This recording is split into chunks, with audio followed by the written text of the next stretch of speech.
Muy buenos días. Una disculpa por una rodilla lastimada. Un enorme agradecimiento por compartir este momento con ustedes. Y una aclaración. Que yo esté aquí se debe a una travesura de mi querido amigo Américo Castilla. Porque ante esta extraordinaria reunión de expertos en museos, convocar a alguien que no lo es para que inaugure la reunión es una picardía que espero que no le cueste demasiado después. Y entonces me planteé cómo hacer para que a ustedes les pueda resultar alguna cosa de las que diga más o menos interesante. Y opté por imitar a Basquiat, es decir, presentarles los fragmentos de un discurso inaugural. Y ustedes verán si los integran. El primer fragmento tiene que ver con un gran filósofo austríaco que se llamó Ludwig Wittgenstein. Y Wittgenstein decía que a él lo impresionaba mucho que una interpretación se pueda ver. A mí también me impresiona, y todavía más, que la gente no se dé cuenta. Estamos viendo interpretaciones todo el tiempo. Es más, no podríamos convivir si no estuviéramos viendo interpretaciones. Cuando vemos a un pordiosero en la calle, un conservador a menudo ve a un holgazán, a alguien que no quiere trabajar. Una persona más progresista ve a alguien que necesita ayuda, que tiene que ser entrenado. Yo me acuerdo de dos editoriales memorables que publicó la Biblia del capitalismo, de Economist, en medio de la crisis de 2008. Y las dos editoriales estaban dedicadas a mostrar que la intervención de los gobiernos para rescatar a las voraces empresas que habían provocado la crisis no debía leerse como intervencionismo, sino como pragmatismo. A tal punto, los editorialistas de The Economist saben que las palabras y las imágenes son constitutivas de la realidad. Acá hay amigos mexicanos. Una pregunta obvia es, ¿cómo hizo don Hernán Cortés con 200 hombres para conquistar el imperio azteca que tenía 20.000 aguerridos guerreros? Quiso la suerte para Hernán Cortés que él desembarcase en 1519. Y 1519 fue un año muy particular, porque es el año en que coincidían los tres calendarios que utilizaban los aztecas. Y suponían que en ese año iba a regresar su Dios. Y entonces Moctezuma creyó que Hernán Cortés era Quetzalcóatl. Y Hernán Cortés no hizo nada por desmentirlo. La pregunta wittgensteiniana es, ¿a quién veían los aztecas? ¿A Hernán Cortés o a la serpiente emplumada? Veían a la serpiente emplumada, para suerte de Hernán Cortés. Tal vez pocos escritores contemporáneos han entendido mejor este tema que nuestro Jorge Luis Borges. Hay un cuento famoso de él, que imagino la mayoría de ustedes conoce, que se llama Funes el Memorioso. Lo que la gente suele recordar del cuento es que Funes era un paisano uruguayo que se cayó del caballo y se pegó un golpe tal que a partir de ese momento podía recordar absolutamente todo, registraba todo lo que sucedía. Y la gente cree que esa es la clave del cuento. Y se equivoca, la clave del cuento está en otro lado. Está en una frase de Borges, donde dice el problema de Funes era que no podía pensar. Borges era un muy buen lector de William James, y William James había escrito que el principal trabajo de la memoria es olvidar. En otras palabras, para interpretar necesitamos premisas, necesitamos organizar nuestro pensamiento, necesitamos seleccionar. Si no lo podemos hacer, nos enfrentamos a un caos inmanejable que era precisamente lo que le pasaba a Funes. Doy un salto todavía dentro del primer fragmento para preparar lo que después va a ser el último. En 1804, esta vez un filósofo alemán que se llamó Hegel,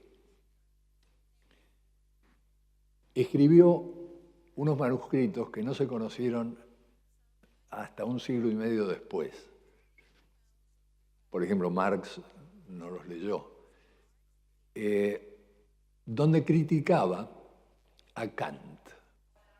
Y criticaba a Kant porque decía, Kant parte del individuo y de la idea del deber ser, en alemán, Moralität, sin darse cuenta que antes de deber ser, somos.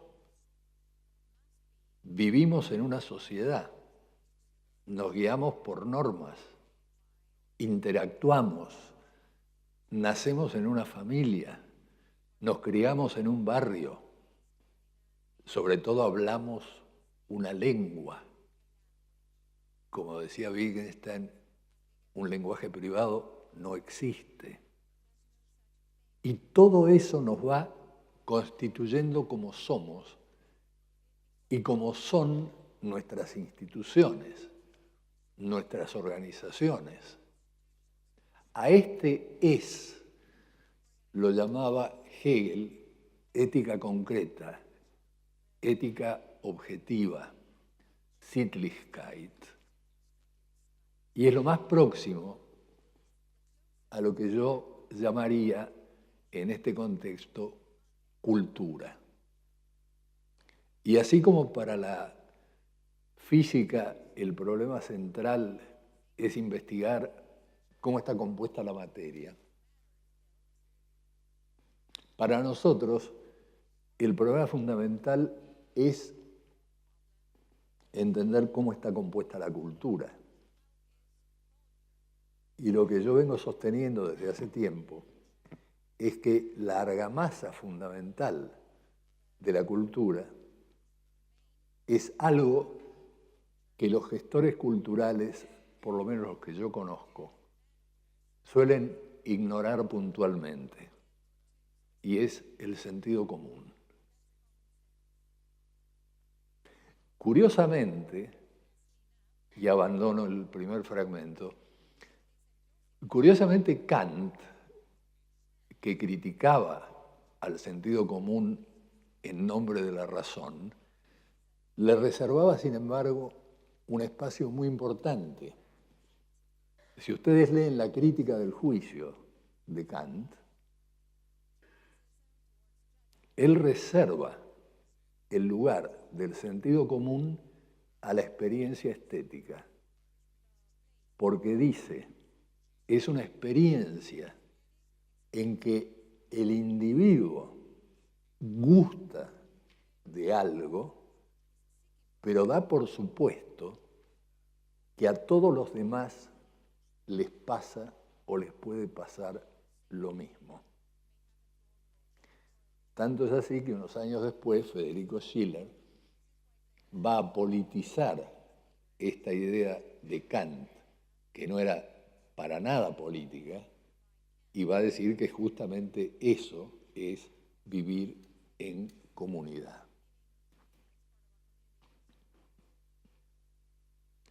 Mi segundo fragmento tiene que ver con algo que me evocó de inmediato la idea del museo reimaginado que da título a esta reunión. Me acordé del famoso libro de André Malraux, El Museo Imaginario, no el Museo Reimaginado. Libro de 1947.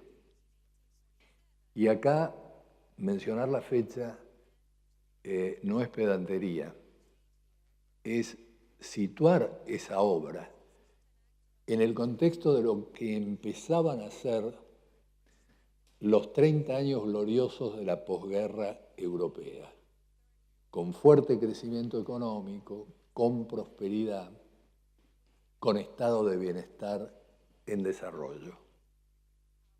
En ese contexto, Malraux, que a pedido de Gaulle inventa el Ministerio de Asuntos Culturales, en ese contexto, Malraux se desinteresa por los museos del siglo XIX y sus grandes edificios, porque piensa que la actividad cultural está en un desarrollo tal que esos museos pertenecen al pasado y que en lo que hay que pensar es en el museo imaginario, que es un museo sin puertas, sin paredes, sin ventanas. Eje del razonamiento de Malraux. Y me acordaba de esto cuando decía Américo el lugar que hoy ocupa el visitante en la preocupación de los museólogos. Todo lo contrario a lo que pensaba Malraux. Para Malraux, la obra habla por sí misma, y en la medida en que la obra habla por sí misma, el museo imaginario tiene que fomentar su reproducción para que esté efectivamente al alcance de todos, pero no como visitantes de museos, sino como poseedores de reproducciones, sobre todo de fotografías. No advertía algo que tomo del primer fragmento. Una fotografía es una interpretación de una interpretación, porque hay un elemento, por ejemplo, para no complicar mucho la exposición, hay un elemento que una fotografía no puede apresar, que es el tamaño, salvo excepcionalmente.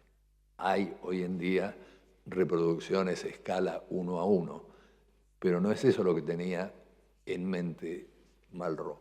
Lo que tenía en mente Malraux era la posibilidad de universalización del placer estético a través de las reproducciones. Y no nos olvidemos que esta obra de 1947 es casi coetánea, lo mismo que su ministerio, con la Declaración de los Derechos del Hombre de 1948 de las Naciones Unidas, que establece en uno de sus artículos el derecho cultural, es decir, el derecho de todo ciudadano a tomar parte libremente de la cultura de su comunidad.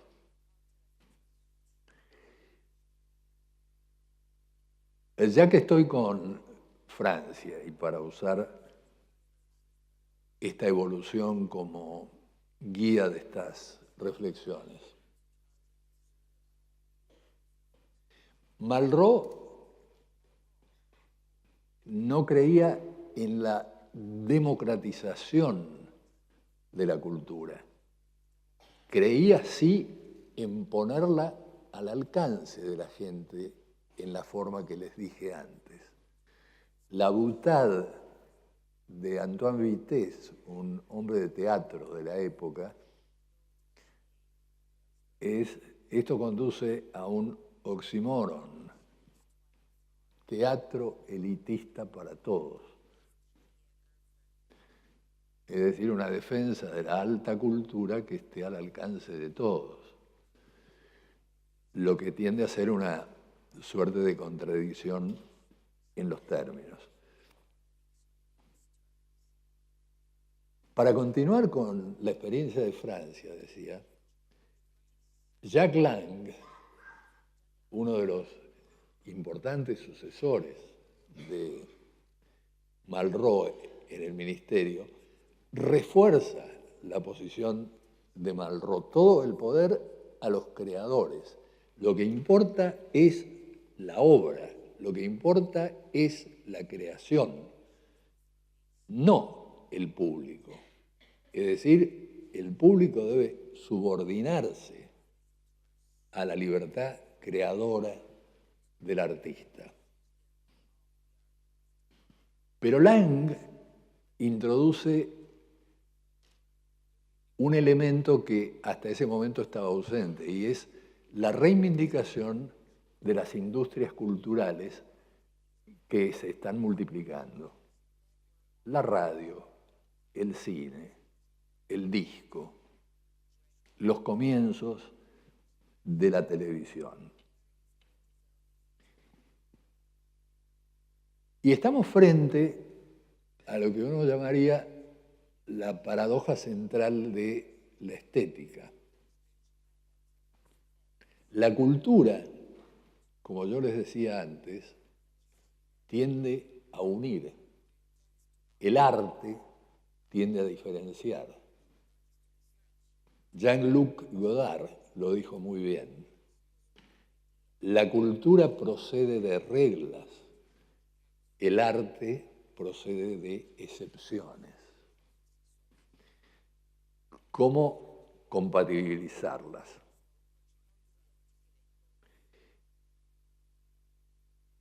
El corte en el tratamiento del tema museos se da en Francia y en otros países de Europa en la década del 80. En el caso de Francia es muy claro, es con el ascenso al poder de Mitterrand. Y viene la gran renovación arquitectónica de los museos, cuyos símbolos por excelencia son, por una parte, el Centro Pompidou y, por otra parte, el Gran Louvre y su gran pirámide.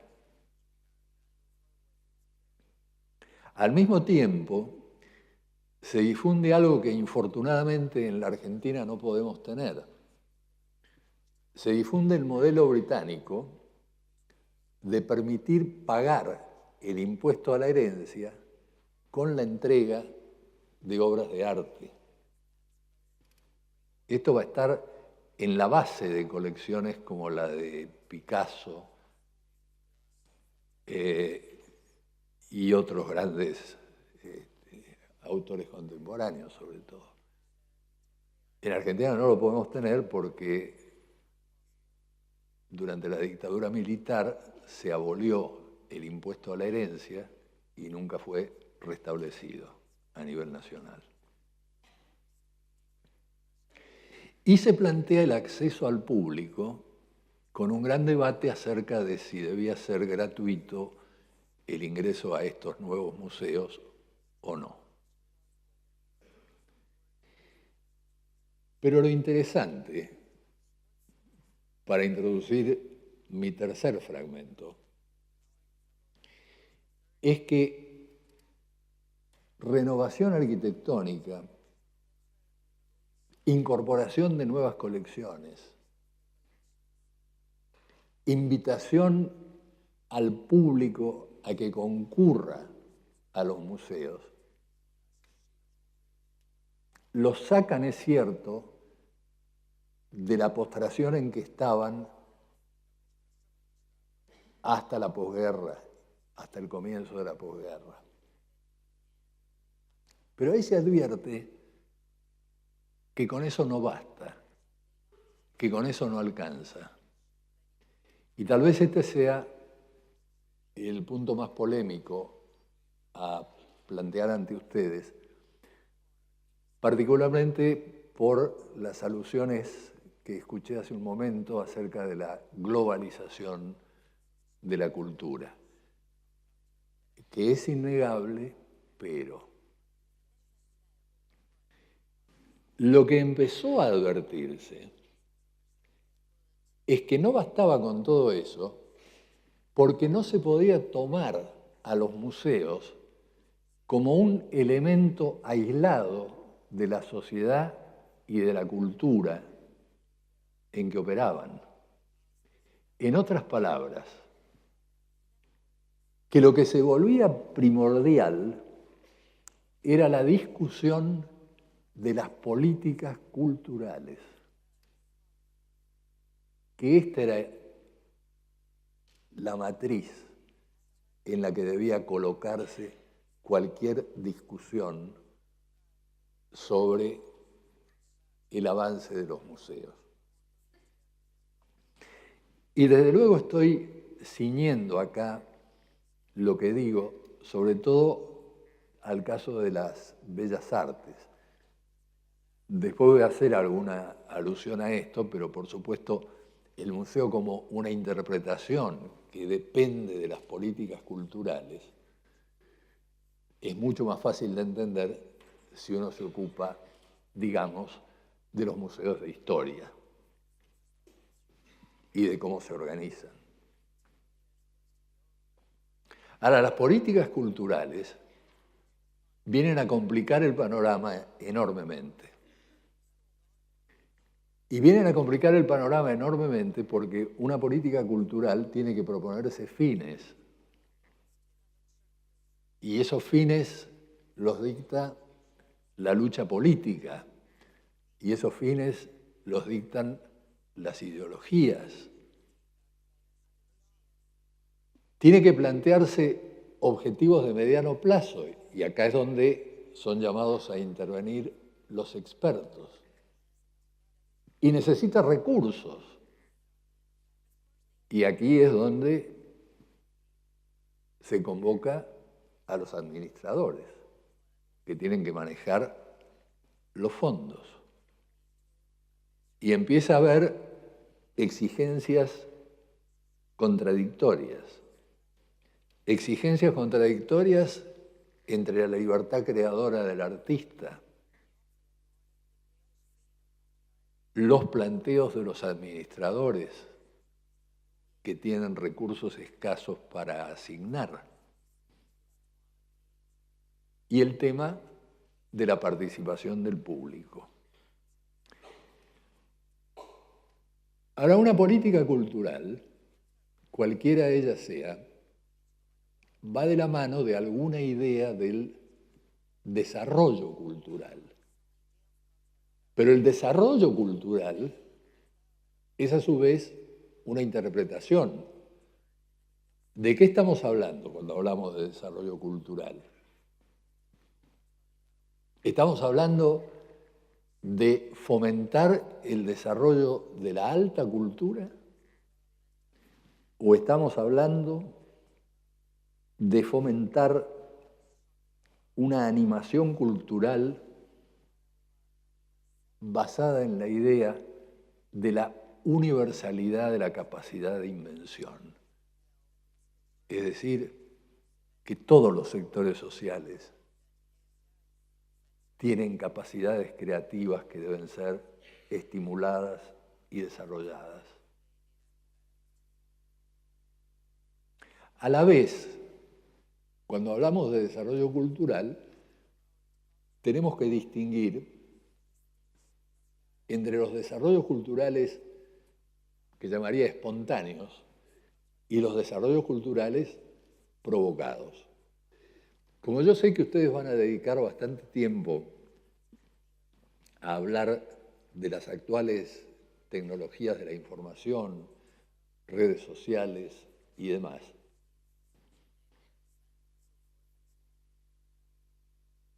quiero recordar algo que ha sido en la historia de la cultura occidental por lo menos tan importante como esto de lo que ustedes van a hablar en estos días.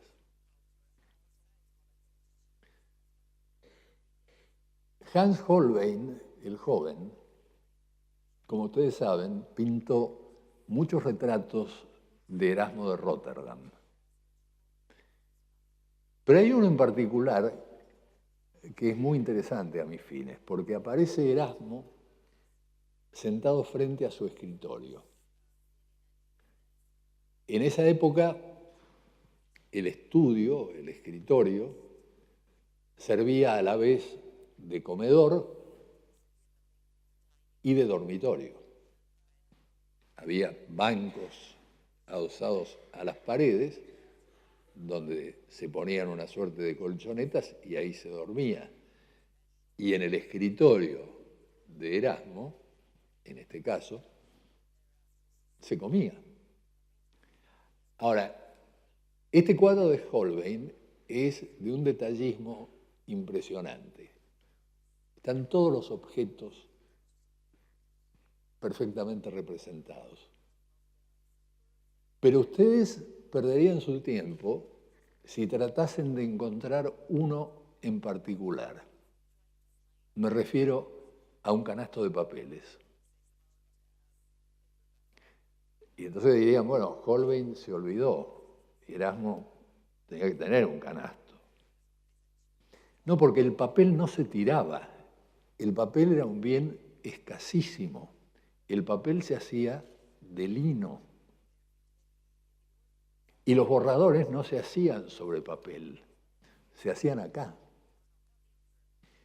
Por eso, una de las ciencias principales que se enseñaban en las universidades era la mnemotecnia. Por eso la memoria de la gente culta de esa época estaba inmensamente más desarrollada que la nuestra, porque no tenía soportes externos. ¿Cómo va a cambiar esto? Creo que en el auditorio hay gente que viene de Gran Bretaña. Yo creo que el ejemplo fundamental para ilustrarlo es el crecimiento demográfico que se comienza a generar en Gran Bretaña y que es considerablemente amplificado porque se entra con el siglo XIX a un periodo de paz social y entonces vuelven los soldados que componían los ejércitos.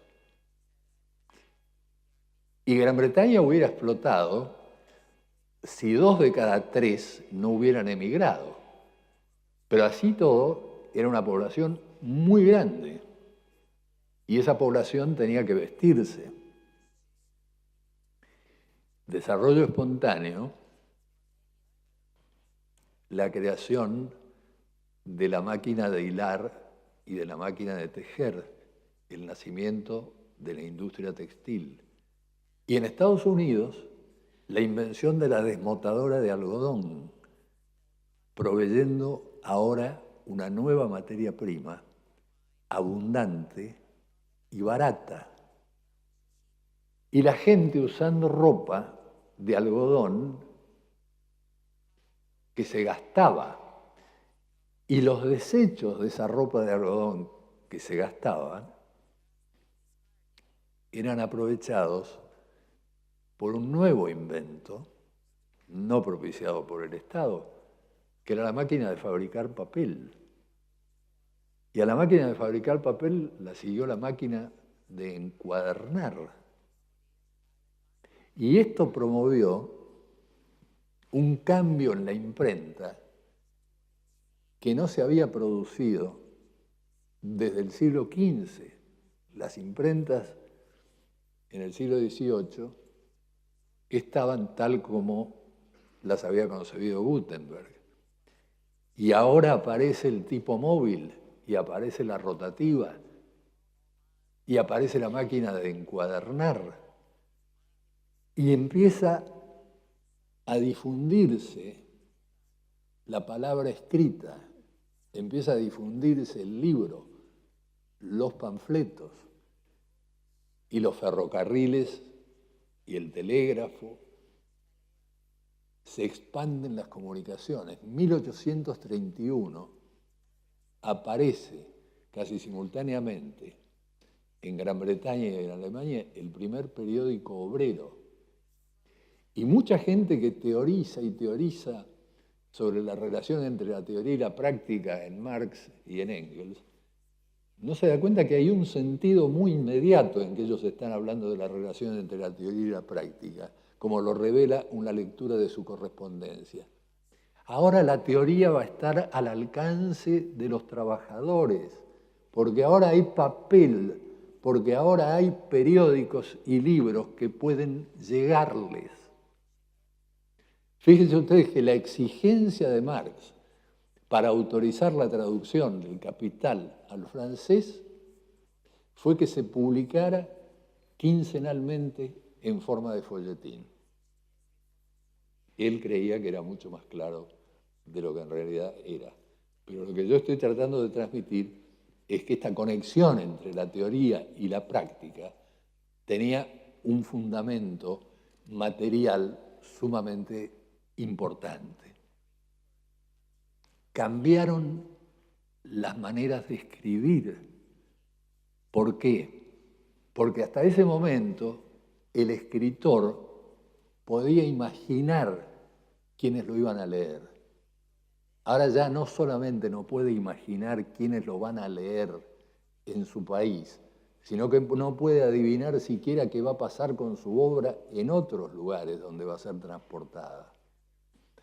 Entonces hay un cambio radical, en este caso, mayormente espontáneo.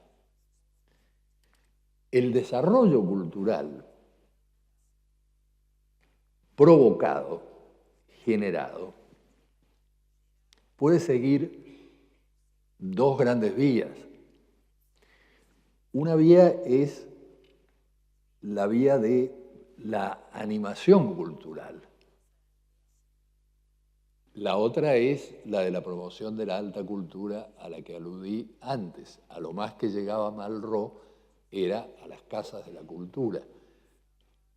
Pero la animación cultural supone tomar posición con respecto a un tercer tema, que va a ser mi último fragmento. Se abre un campo inmenso con las políticas culturales y lleno de exigencias, como les decía antes, contradictorias, llena de conflictos que a veces tienen manifestaciones ridículas. Lo digo no para criticar a terceros, sino para que los argentinos hagamos autocrítica. En 2013, mención rápida, una artista rosarina fue convocada para presentar su obra Rapsodia Inconclusa en el pabellón argentino de la Bienal de Venecia. muchos de ustedes lo deben recordar. La presidenta de la Argentina intervino, primero cambiándole el nombre a la obra. En vez de Rapsodia Inconclusa pasó a llamarse Eva Argentina, para que el mundo se enterara acerca de Eva Perón. Y desvirtuando totalmente el carácter de la obra, que era una obra dirigida más bien a interpretar una Eva intimista, su vida más personal, más privada, se colocaron en el pabellón 3 videos sobre la vida de Eva Perón, panegíricos, que obligaron a Nicola Constantino y al curador de su obra, Fernando Farina, a declarar ante la BBC que estos agregados no tenían nada que ver con la obra y estaban absolutamente de más. ¿A qué me estoy refiriendo?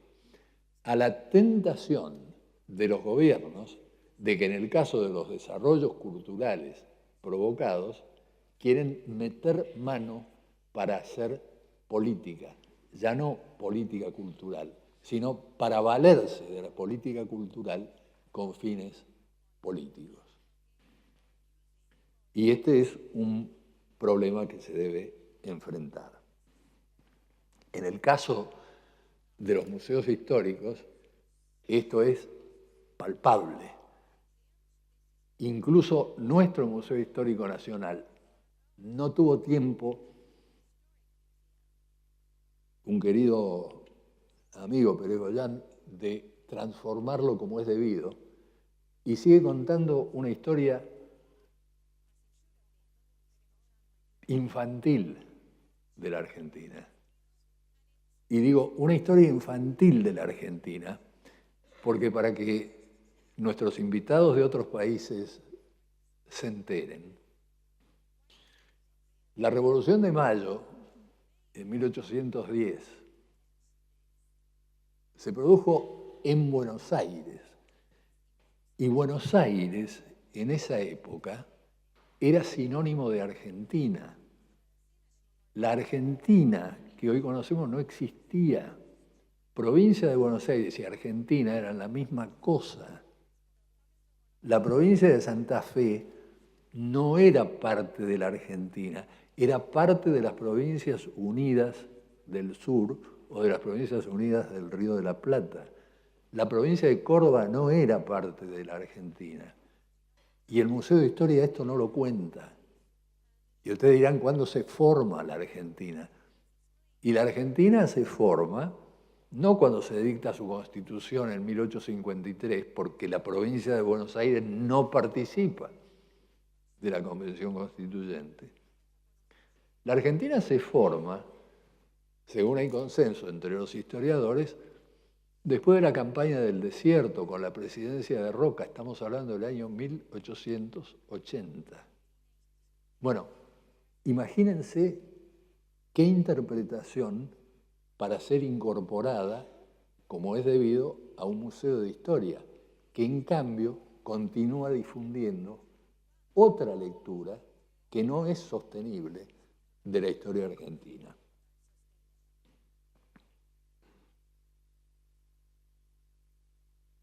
Decía que el último fragmento iba a implicar un regreso al comienzo.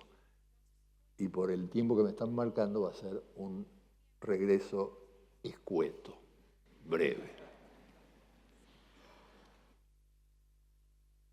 Yo decía que la argamasa de la cultura es el sentido común. Para referirme a algo que empezó a conceptualizarse hace 24 siglos. Aristóteles decía, tenemos los que él llamaba los sensibles especiales y lo que nosotros llamamos los 5 sentidos. Dice, pero cada uno de estos sensibles especiales percibe una cosa, o el olor, o el tacto, o el gusto. Ahora,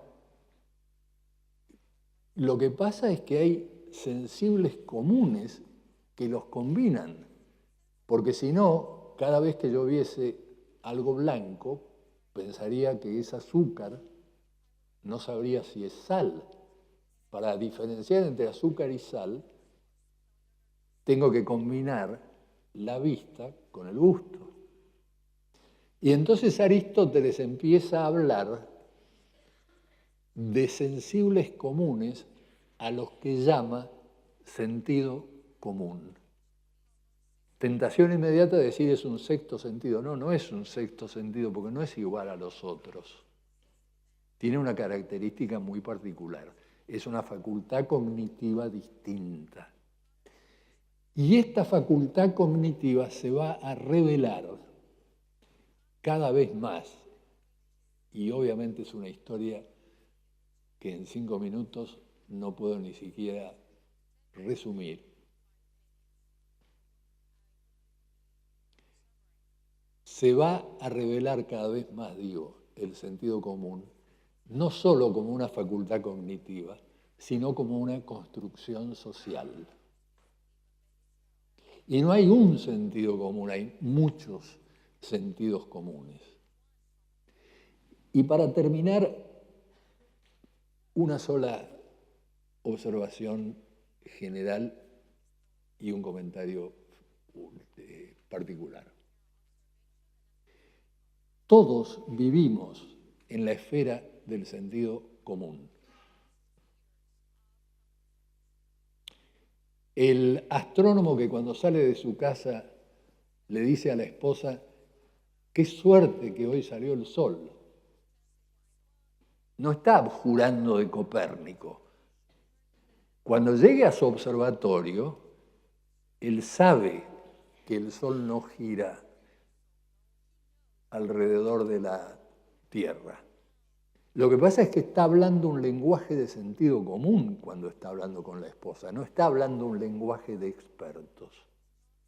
Ahora, los expertos, en una parte muy acotada, hablan un lenguaje de expertos.